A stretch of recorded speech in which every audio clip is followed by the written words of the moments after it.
لیکن زیادہ کہتے ہیں جمہور کا یہ فیصلہ ہے، اور حضور سیدی غوث پاک بھی فرماتے ہیں کہ یہ رمضان المبارک کی 27ویں رات ہوتی ہے جی۔ اب اس رات کے بارے میں پوری قرآن کی سورت اتاری گئی، انا انزلناہ فی لیلۃ القدر وما ادراک ما لیلۃ القدر لیلۃ القدر خیر من الف شہر تنزل الملائکۃ والروح فیہا بإذن ربہم من کل امر سلام سلام ہی حتی مطلع الفجر۔ سبحان اللہ۔ وہ رات جس میں قرآن آیا، وہ رات جس میں جناب جبریل امین اترتے ہیں، رب کے فرشتے اترتے ہیں، اللہ کی رحمتوں کا نزول ہوتا ہے، فرشتے رب کے بندوں سے مصافحہ فرماتے ہیں، ہاتھ ملاتے ہیں، اور یہ سلسلہ طلوع فجر تک جاری رہتا ہے۔ لیکن حضور علیہ السلام نے فرمایا جو اپنے والدین کا گستاخ ہے اس کی اس رات کو بھی بخشش نہیں ہوگی۔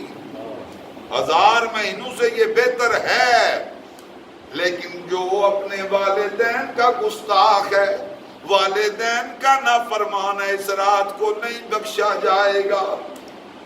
شرک کرنے والا مشرک اگر وہ سچے دل سے توبہ کرے، تائب ہو جائے، الہ آباد فرمایا وہ بھی اس رات کو نہیں بخشا جائے گا۔ تیسری بات، جادوگر ہمارے علاقے میں بڑا ظلم ہو رہا ہے۔ ہم اپنے عقیدے، اپنے ایمان، رب پر بھروسہ کرنا چھوڑ دیا، ہاں جی، دوڑتے پھرتے ہیں کبھی کدھر کبھی کدھر۔ یاد رکھو جادو کرنے والا بھی، جادو کروانے والا بھی، اس رات کو اگر ساری رات سجدے میں پڑے رہے بخشش نہیں ہوگی، مغفرت نہیں ہوگی۔ جو رات 1000 مہینوں سے بہتر ہے اس میں بھی بخشش نہیں ہوگی۔ اس کے آگے چلتا ہوں، بلا وجہ اپنے رشتہ داروں کے ساتھ قطع تعلق کرنے والا، اپنے رشتہ دار کے ساتھ ناراضگی رکھنے والا، فرمایا ساری رات کھڑا رہے، سجدے میں رہے یا قیام میں رہے، اس کی بھی بخشش نہیں ہوگی، نہیں ہوگی۔ یہ میں نہیں، میرے حضور نے فرمایا۔ اس کے آگے حضور علیہ السلام نے یہ بھی فرمایا، ہمیشہ شراب پینے والا، اس کی بخشش نہیں ہوگی۔ یا تو سچے دل سے توبہ کر لے، تائب ہو جائے، پھر اس رات کو عبادت ریاضت کرے تو بخشش ہوگی، وگرنہ نہیں ہوگی۔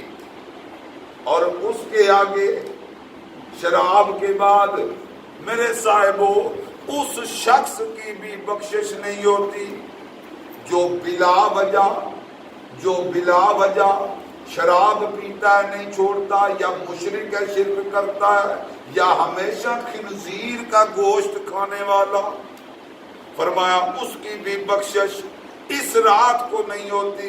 میرے دوستو، غرض و غایت یہ ہمارے اندر تقویٰ آ جائے، ہم رب کے شکر گزار بندے بن جائیں، ہم ہدایت یافتہ ہو جائیں، اور ہم جو ہیں تقوی والے ہو جائیں، تو اس کے لیے رمضان المبارک کا صرف روزہ رکھنا ہی ضروری نہیں، ضروری یہ ہے کہ اس کے تقاضوں کو پورا کیا جائے۔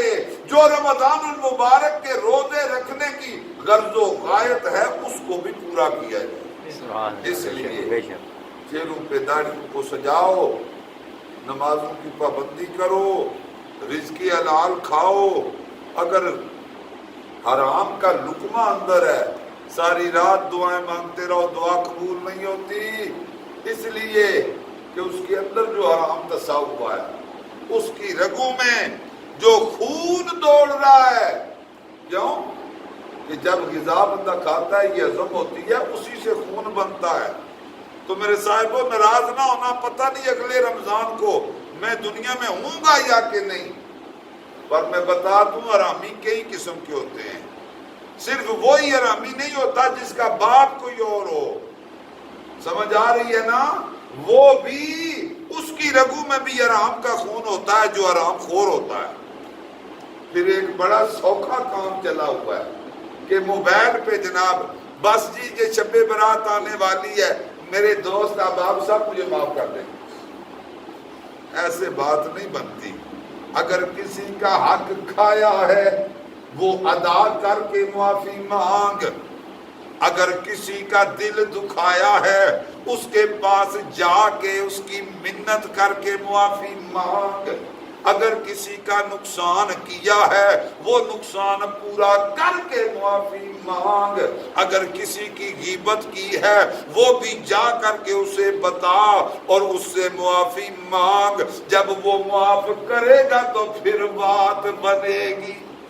اس لیے مانگ لو، چشم تر مانگ لو، درد دل اور حسن نظر مانگ لو، بس کملی والے کی نگری میں گھر مانگ لو۔ میری صائم دعا آج کی رات ہے، اللہ تعالیٰ مجھے اور آپ تمامی حضرات کو صحیح معنوں میں ماہ رمضان المبارک کے تقاضے پورے کرنے کی توفیق عطا فرمائے۔ مبارکباد کے مستحق میرے بھائی حافظ صاحب کہ جنہوں نے